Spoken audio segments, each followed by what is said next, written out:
Tita. Claire? Uuwi ka na ba sa daddy mo? Bahala na po siguro. Claire, alam kong nagtatampo ka sa akin. Pasensya ka na, ha? Kung napalaki yung reaction ko kanina. This is the first time kasi na merong gumalaw ng gamit ng anak ko, eh. Tita, sorry hindi ko po kasi talaga sinasadya. I understand. And ako ang dapat mag-sorry sa'yo. Pasensya ka na. Hayaan mo naman ako makabawi sa'yo. Okay lang ba kung for today, if I can be your mom and you can be my daughter? Talaga po?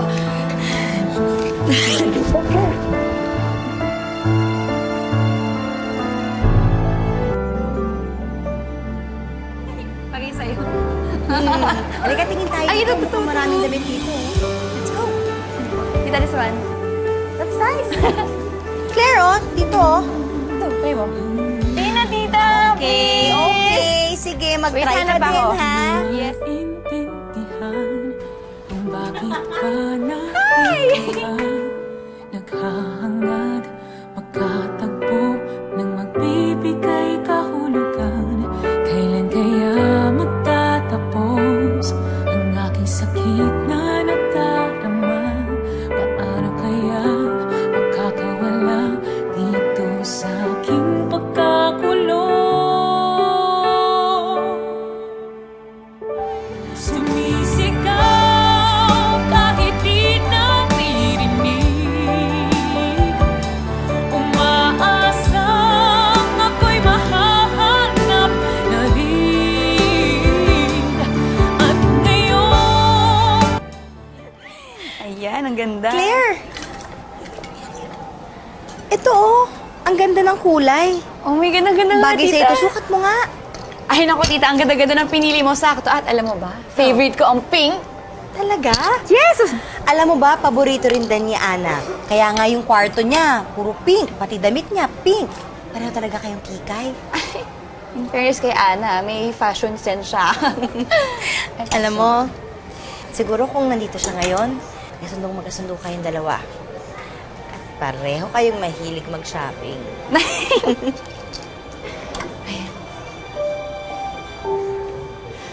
Ganda dito. Tita, the last time na tinanong kita about kay Ana, hindi ka sumagot. Nasaan na po ba si Ana? Ba't niyo po siya kasama?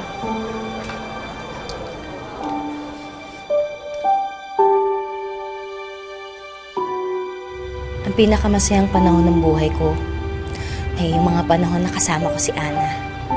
Life was perfect then. Pero hindi ko akalain na magbabago ang lahat.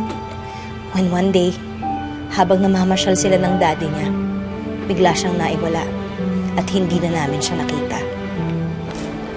Kahit habang panahon na nakalipas, kaya masakit pa rin, eh.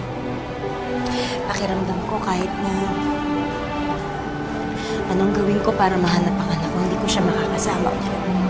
I know how it feels, tita. Alam mo ba, nung iniwanan ako ni Mami, pakiramdam ko parang ako namatayan, eh. Knowing na alam kong kahit kailan di naman na kayo makikita at magkakasama. sumisigaw